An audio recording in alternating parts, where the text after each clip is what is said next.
All right. So what this is, the CU financial simulation, we've been doing this for longer than I've been leading Circus as the academic advisor. This was actually handed to me from one of my mentors and a former professors who was doing it for many years before that. So I don't know how many years they've been doing this, but it's been much longer than 10 or 12 years I've been participating and going back a ways. And what this simulation is to help you experience uh, basically the decision-making processes around credit union finances. And it's built mostly for those people who aren't currently in finance to experience those decision-making process, although I know a good number of you are on that end of your credit union. But it's really the real learning objectives are those people who want to understand what the finance people are doing, decisions they're making. For those who are in finance areas, I still think it's helpful, and hopefully you will gain some insights and practice these things.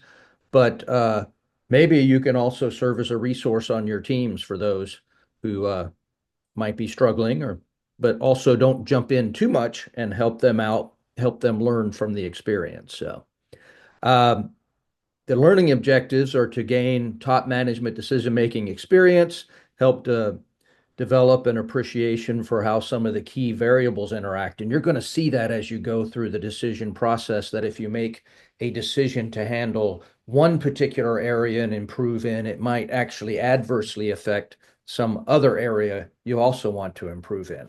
So because there's interaction effects that go on as you, for instance, try to uh, increase your loan portfolio that's out there, you're probably also going to increase delinquencies just because that's the nature of things. So that's the idea. Uh, we'll also be working with some simplified standard financial statements, and we'll see the examples of those in a few minutes in the manual. So reading those and also understanding where some of the things you see on the financial statements you want to look at, how do they go into the ratios you might use to measure things, uh, how you find them and look at the health of your organization to improve that, what its current health is and where it's going on. How can you put all those things together on these statements? And that gives you a risk-free environment for experimenting with alternative strategies. So it is a simulation, meaning there's no real credit union here. So you don't have to fear if you do make some mistakes, whether you're really impacting anybody's real lives, right? And you can try things. Now, that being said, often the teams want to, some teams want to do better than other teams. So you might have the fear that you'll do worse than the other guys. But in the end of the day, it's all over in a couple weeks and and nobody's harmed if you don't do well. So feel free to try some things, but do your best to try to get it in a better situation. Also, that being said, there are often many strategies. And while most of the time I rarely have a team who doesn't get this failing credit union to a better place. All of them usually do. Some get it further along to better than others, depending on the decisions they make or how quickly they come to the right decisions, those type of things. So usually by the end of the 4 rounds, everybody has the credit union in a better place than it started as. Okay. So next thing, let me address the schedule. What you're going to be doing is, we'll talk about that in a minute, but basically you and your team are going to meet before each round is due. So sometime between now and Thursday at noon, your team needs to meet to go over what decisions you want to make for the round. And you'll designate at least one person on your team. Probably it's best to get somebody on your team you're designating as the person who's going to enter those into the form. So after your discussions, they'll write down what your decisions are, and somebody will put them into the form for your team. Okay, so that's what the rounds are.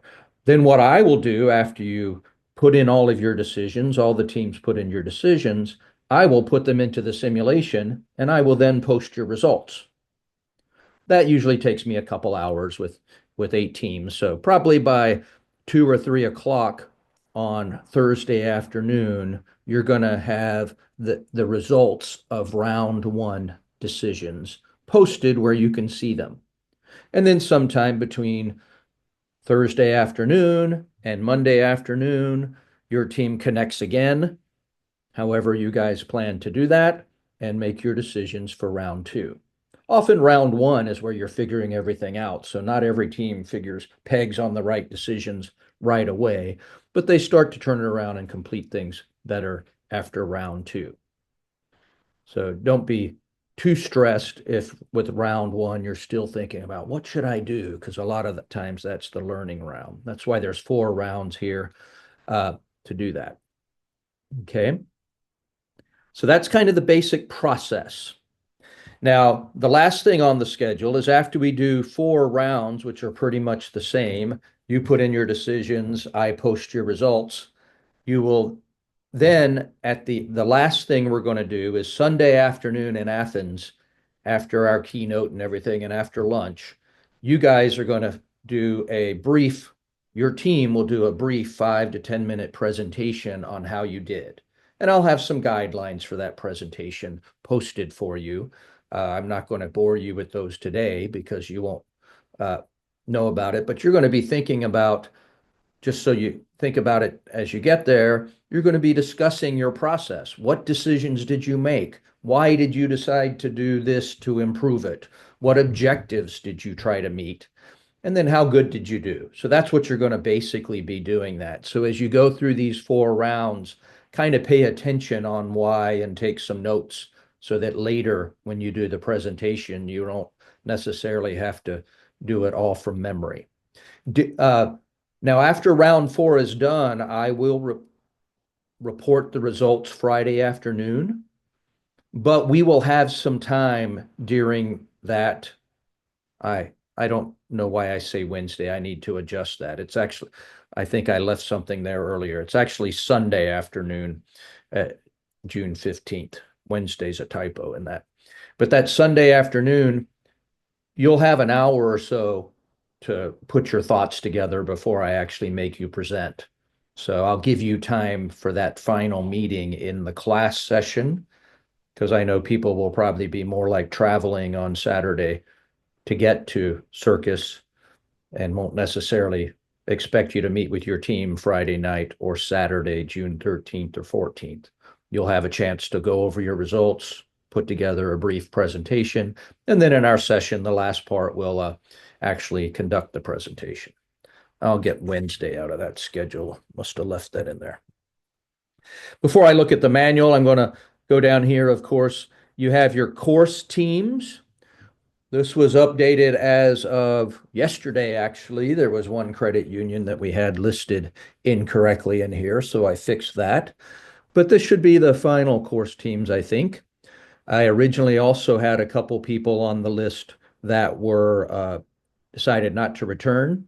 So I've taken those out, and that way, if you thought somebody was on your team who's no longer there were just 2, and it affected 2 teams, but that's because they've elected not to return for their 3rd year. And you can see many teams have 6, some have 5, one has 4. That's going to be plenty of people, 4 people on a team.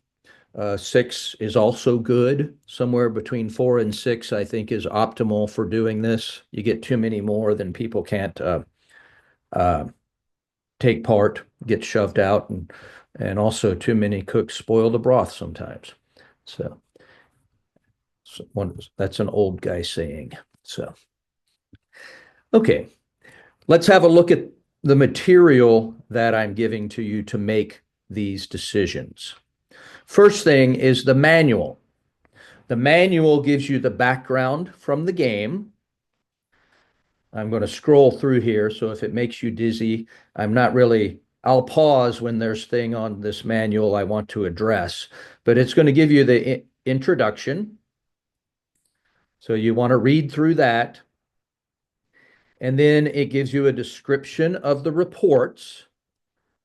and it gives you a description of pretty much all the parts of the reports. I'll show you what the reports look like, but these are the financial statements and reports that it's giving you.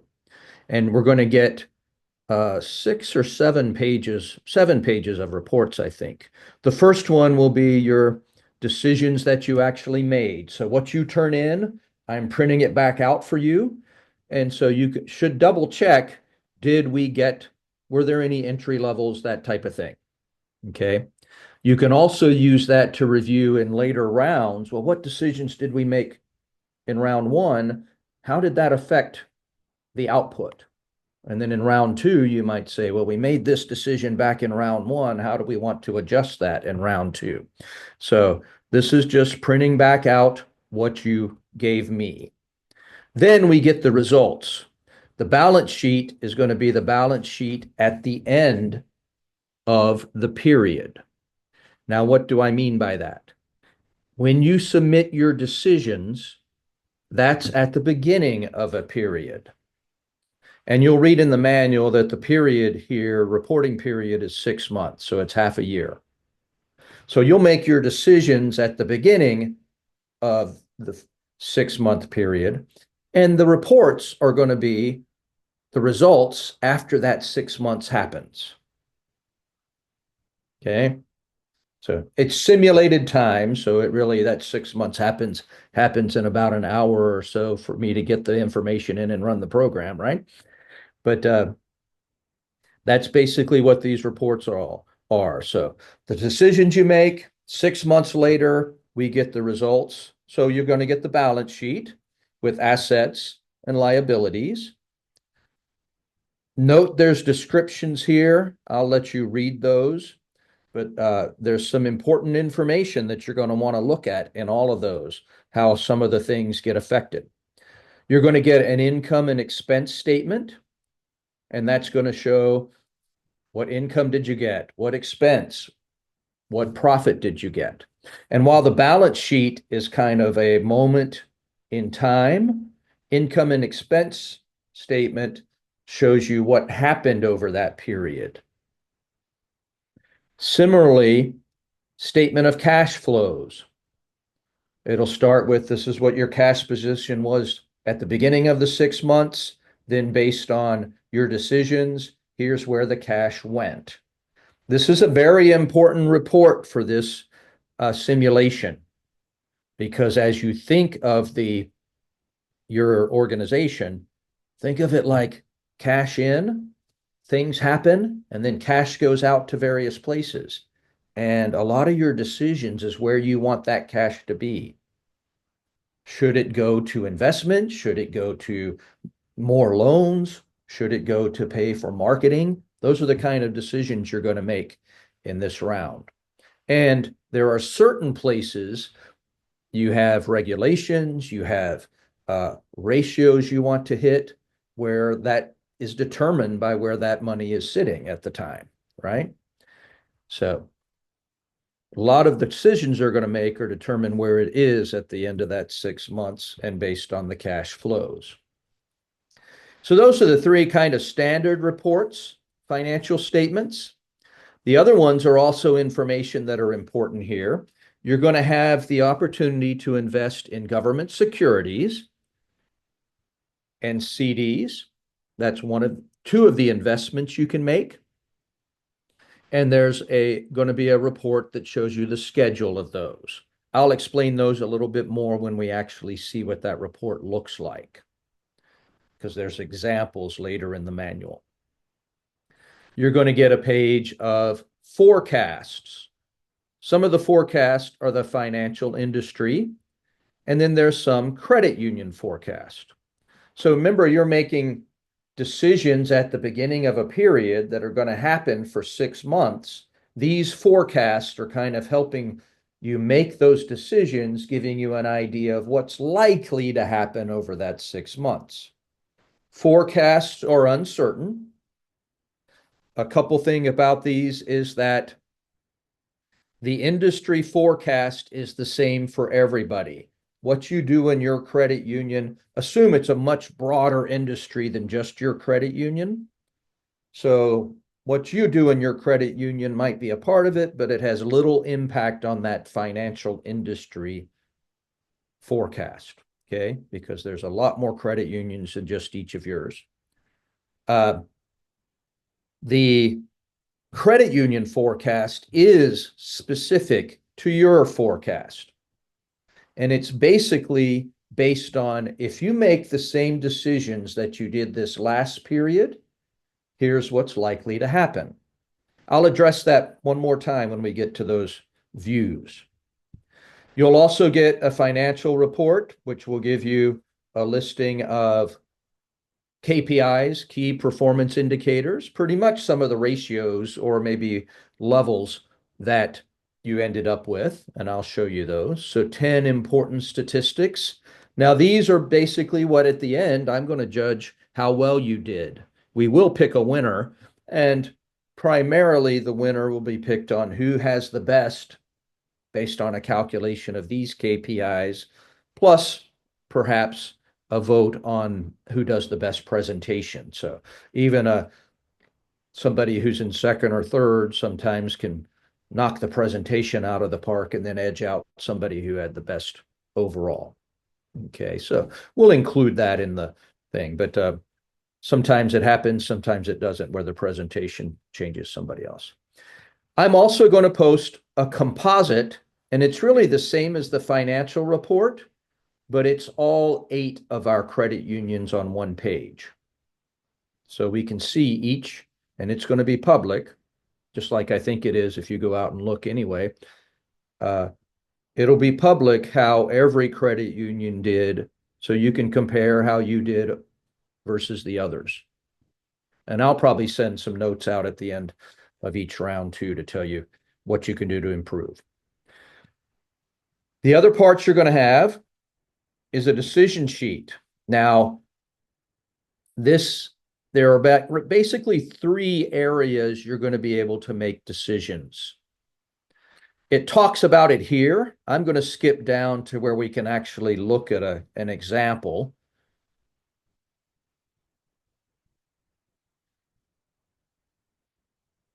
This is what a printed version might be. I've actually created a Google form where you enter these in, but this is a good one to view to talk about it, okay? And kind of a listing of it, but you would put the same things in the Google form. So you're going to have 3 areas where you can make your decisions. You have loan decisions, investments, where can you send the cash to invest for the future, and some liabilities, dividends, and promotions. Now, remember, a simulation is a simplification of a real-world credit union, and this one just focuses mostly on what we would call, quote, financial decisions. So you might say, well, what about the decisions to open a new branch or some of those other things? Wouldn't they affect us financially? Yes, you're right. Or what about hiring people?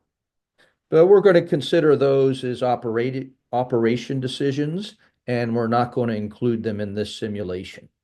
Otherwise, it might take longer to do each round, and so there's a simplification so we can get this done in the period of time we have.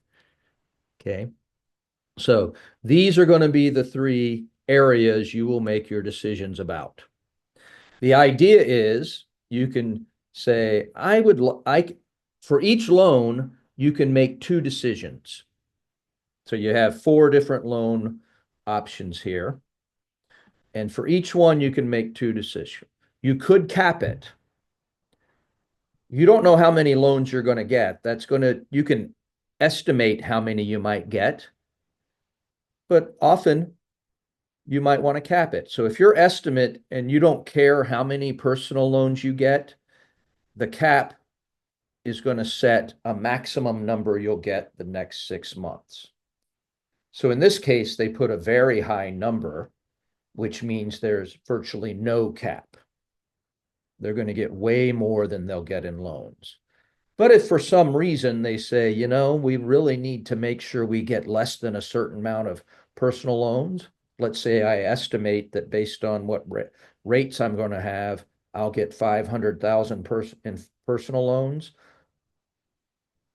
and I'm okay with that, but I don't want 1 million, I'll set that cap lower, and that puts a cap on how many I get. Okay. I would say setting a cap on loans is kind of maybe a necessary evil sometimes, so do it if you need to. But as credit unions, we want to serve our members, right? If they want a loan and they look like they'll pay it back, we want to serve them the loan, right? So probably a better way to adjust the demand for loans is to adjust the rate. Okay. Now the rates here on this simulation have kind of been set artificially high, although they're not artificially as too high compared to what they used to be. Our rates are creeping back up to this range, but they're set high so we have room to maneuver and play with them. Okay. A year or two ago, when our rates were more like 0.5% or 1% or 2% for a loan, you had not much room to go down, a lot of room to go up. So we've got these high so you can play with them and move them down and up. Okay. So you can set your loan rates.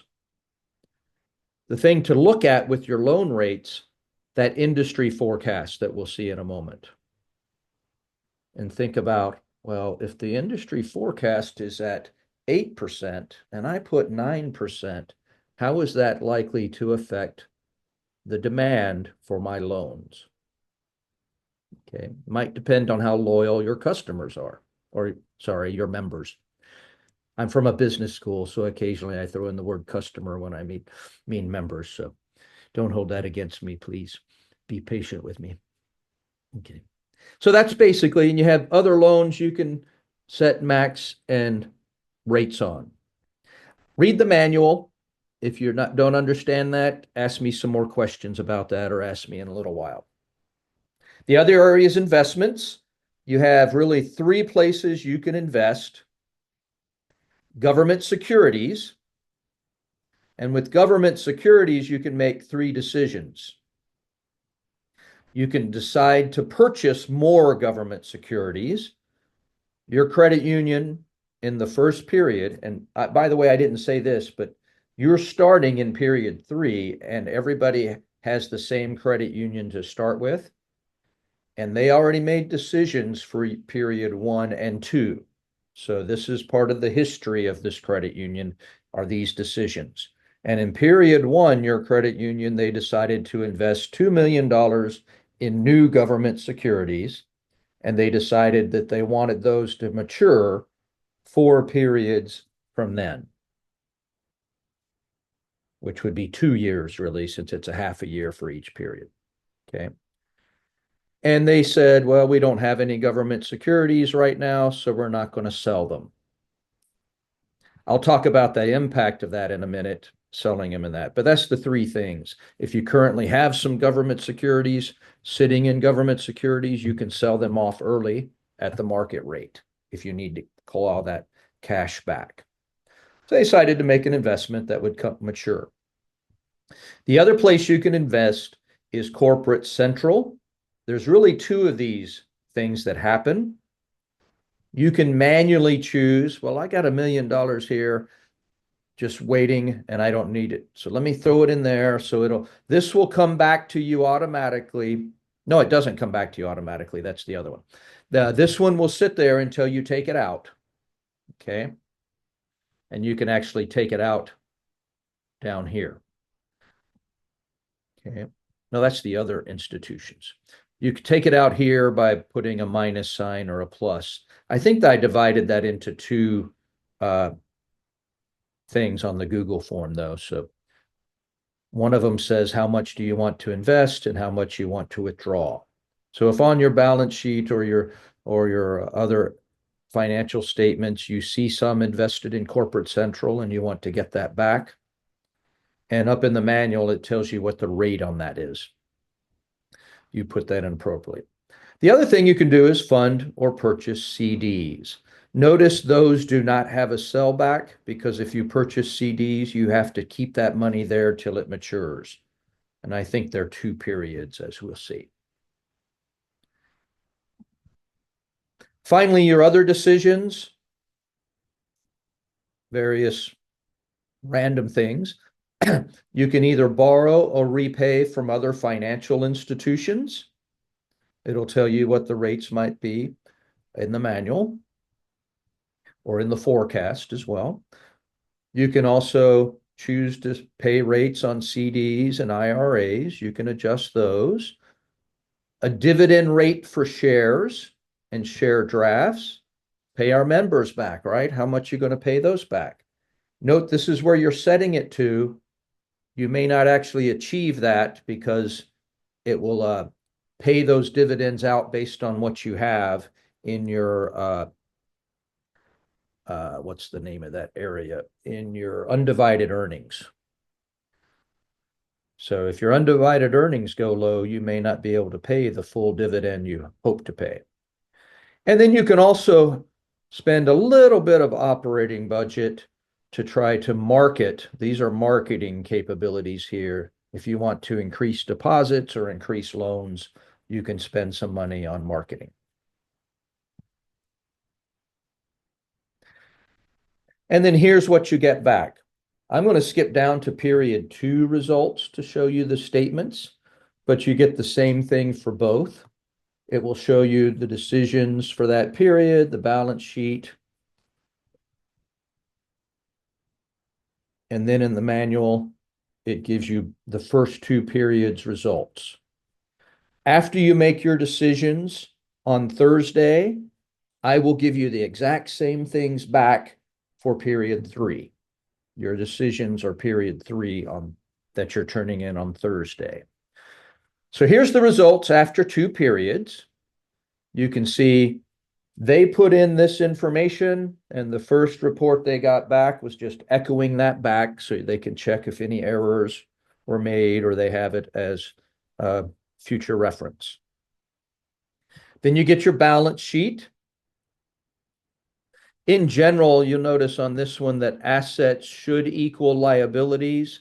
It's off by 1. That was just a round off error, but that doesn't happen often. It just happened to happen on that one. Okay. So this usually is equal to that, as you can see. And note the kind of things it shows you. Again, these are simplified. I think it has most of the things you might find on a standard balance sheet, but a couple of the operating things might not be on there. So the top portion is the balance sheet. The bottom portion is just a few of the ratios that are calculated for you, plus how many delinquent loans. So this is just some additional financial information. And some of these ratios are going to be repeated again on the final analysis. Okay. Note they were able to pay a full dividend. So they put in 5.5 and they were able to pay it, but their undivided earnings, if you look back at the history, this is going down. So in period 3, unless they replenish that, they may not be able to pay that much in dividends. So watch out for that. Income statement and expense report. At the beginning of the period, at the time they made their decisions, what happened in terms of income and then expenses, and income minus expenses gives you your net income for the period. So that's at the end of the 6 months, what they had right now. Cash position and flow, similar calculation. What you started with at the beginning of your 6 months, what came in to the credit union, what left the credit union into various things like new loans or repayment of some of the securities purchased and investments and interest and so forth, and what their cash position is at the beginning of the next period where they can start now. Here's the page that takes some explanation. This is the investments. Remember, you can make choices in investing in government securities or CDs. This is kind of a schedule. The first 2 periods, the previous managers decided to put $2 million each of those periods in government securities. So this is what we have at the beginning of period 3. And you can see that each of those investments kind of moved up a period. At the beginning, they said they wanted that first 2 million to mature in 4 periods. So at the beginning of period 3, it had moved up. At the beginning of period 2, it had moved up, and now it had moved up here. So this was the investment that was made in period 1. This is the investment at the beginning of period 2. And if you make an investment, it would go in one of these rows, depending on what maturity value you specify. So these are kind of moving up, rolling up each period. Now, the maturity value is basically the value this will be worth when it gets up to next period. And then it's going to automatically come back to you because it's matured. So if you wait, this would come up, let's see, at the end of period 3, it would be here. At the end of period 4, it would be here. So during period 5, this part is going to mature, and that will be automatically cash inflow, if that makes sense. Similarly, this would come in at period 6, which is going to be our last round. Now, however, if you say, I can't wait for that cash, I need it right now, you can sell off some government securities. You're going to sell them at the market value, though, which means that money comes in less than what it would be at the maturity value. So you might lose a little bit. You will have gained some, but you're not going to get as much out of that investment as you would if you waited on it. But it may be necessary because you need more cash that might come back in from other areas like loan repayments in order to cover debt, in order to go to more other investments or better investments. So keep that in mind. You can take this out early. CDs, if you invest in this, and you will see that they invested, I think, in period 2, $50,000. It'll mature at $54,000, but that's stuck there. At the end of period 3, it'll roll up here, and that money would be coming back in during period 4. So that's only an outflow. It will be manually, it's only an outflow, but it will automatically be an inflow. I'll remind you of those things when they come up at those periods. These are the forecasts. Again, these are the industry forecasts. No percentage rates are really high.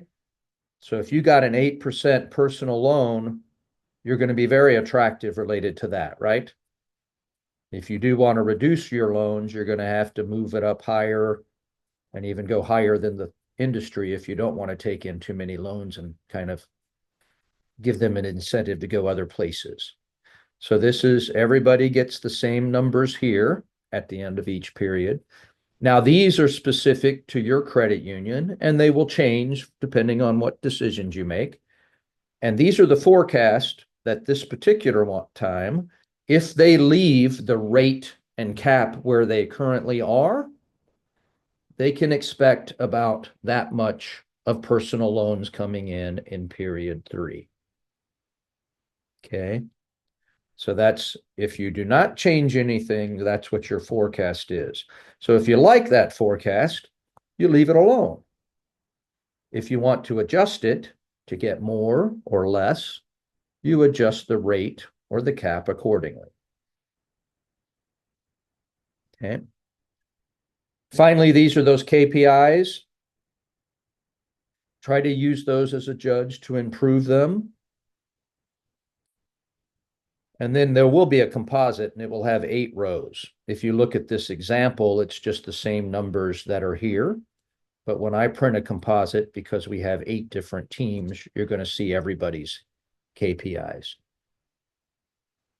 Okay. Let me open that up for questions at the moment before we go any further. Anybody have questions on what I've shown you so far? Anything you want to look at again as you ask your question? Just speak up and.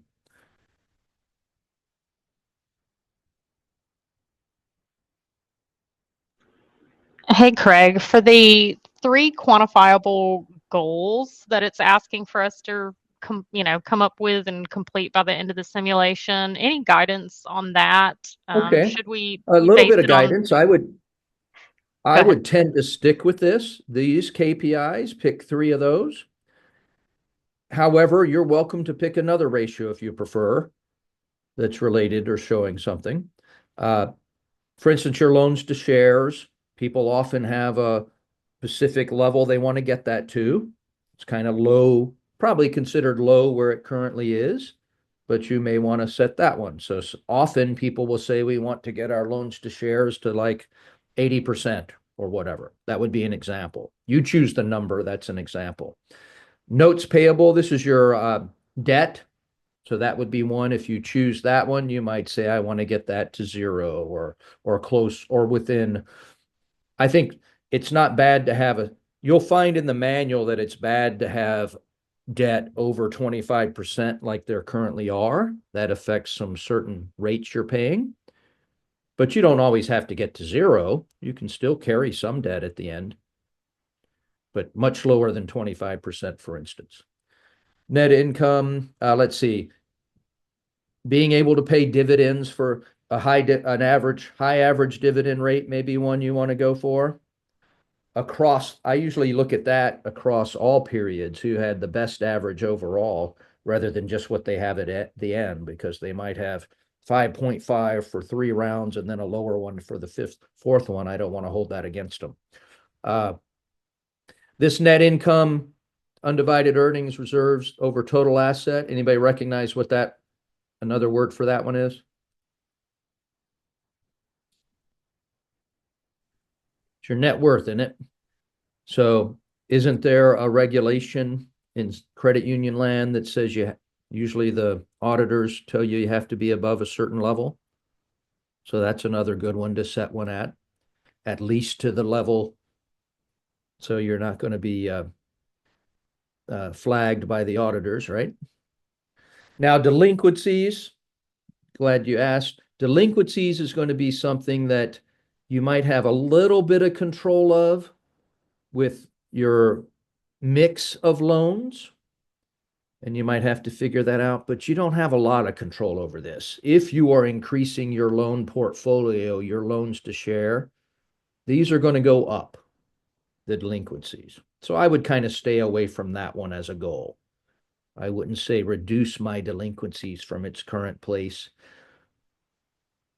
You might want to say maintain below a certain value, but they're going to go up no matter what you do, I think. How much they go up may depend on somewhat on your decision, but that's going to be a hard one to determine. So that would be my biggest advice. Then you can also set some of the others. These others aren't ratios, they're more set values, how much you want to end up with total cash at the end, total personal loans. I would probably not have total loans and loans to share. They're kind of correlating, so pick several others, but I'm not telling you don't do that, but kind of doesn't, it's like really one goal. So did that help? It did. Thank you. Okay. So it looked like, did you ask a question, Eric, or is this the AI assistant? Oh, it's just the AI assistant coming up with. So Eric let the AI take some notes. So people on his team, I guess, will get to share those. Others may have to ask politely if they want them. Any other questions at this time? I'll have a few more things I'm going to go over, but that's mainly you're going to want to read that manual and hopefully refer back to some of the things I've said, and it will help you. In addition, some of the things I've said are going to be in this video for round 1. So I'm kind of covering the highlights and giving you a little deeper than what it says in the video. So the video will cover some of the same ground. If you've missed part of this, and I don't mind even posting below this, I'll post this full session here too, so you can watch both or refer back to it. Let's see, what else do I need to show you here? There is a decision form, and this is where you're actually going to put your decisions. I would pick one person on your team to do that. So after your team deliberates, that person maybe jots down what their decision's going to be, and then they go in and enter. That way you don't have two people and it's easier to screw up the form if you have more people entering things in. And you're going to find it just takes you to a form, and I need your team numbers and such. So it'll send you right there. And it'll ask you the same questions that are on the decision sheet. To help you, I did post the decision sheet. And this is simply so you can, whoever's putting the information into the Google form, they can feel free to print that out and jot down as your team talks about and share what you got. And that way you have a reference you can look at. No need to use that unless you just want to print it and write in what you do before you put it in the form. I'm going to be looking at that results of the Google form for the simulation. So that was just an aid to that. Several links. It's the same manual that I looked at above is clicked in each round. And there's also, these are the same decision sheets. I just took them out of the manual in case you wanted to print those out separately, but they're at the end of the manual. Every round, I'm going to give you something to start off here. And then after I run the results for round one, I will post them here for round one. Composites, I'll post once. It's got a listing of everybody's, and then you'll see a listing of all 8 financial statements in a PDF format posted here. So once I run the simulation, here's what you're going to see your results. And it's kind of hidden from you right now, but I'll show you here on the screen. After I post the round one results, I'll make sure you can see this. I'll probably review it and make sure it's there, and it will get you going for round two, and you'll have the round two decision form. So you kind of do it again, but I give you a video with some tips. In addition, I'll probably send a little message to each of you on Thursday afternoon saying what I see specifically for your credit union.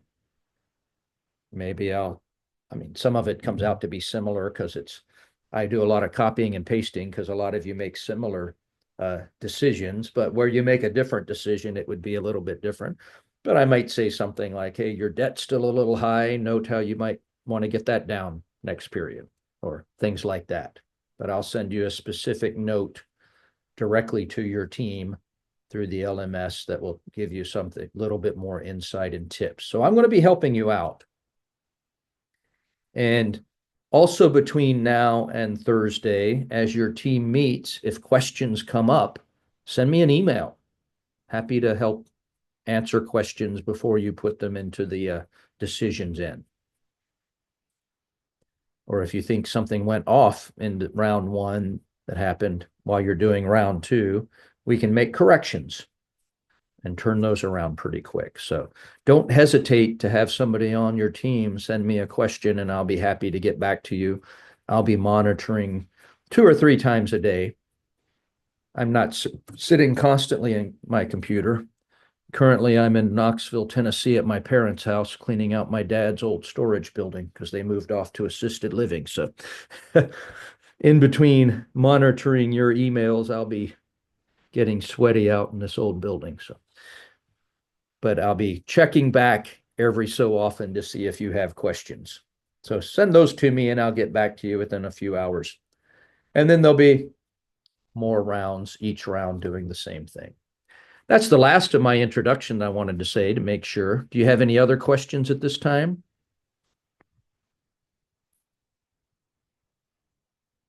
Okay. Often at the beginning, students for this simulation are kind of like deer in the headlights look, like, what are we getting into? What's going on? There's a fire hose of information coming with what I'm telling you, what's on the page of the LMS and what's in the manual, and that's normal. Often the first round is where everybody's kind of figuring out what's going on, and sometimes the second round as well. But I can guarantee about the third round, sometimes the second round, but by the third round, you're going to be knowing what you're doing. And it's more like, well, what do we need to do to get in a better place? What do we need to do to tweak it and adjust it now? And by the fourth round, it's very rare when I don't have a team who's improved the credit union they start with.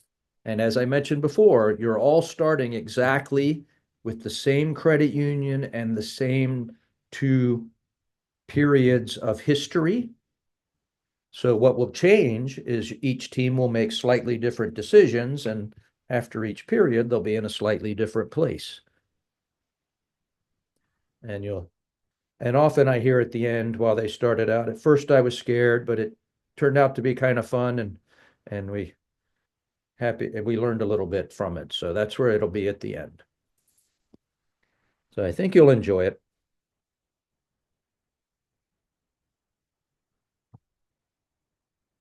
Any final questions?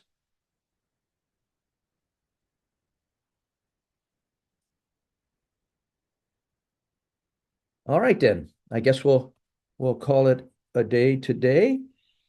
You guys meet between now and Thursday and post your decisions, and also send me emails with any questions you have between now and then. Thank you. Thanks so much. Thank you, Dr. Appreciate Tracy. you. Yeah, Y'all have a good one. you too. Thank you. Have a good one.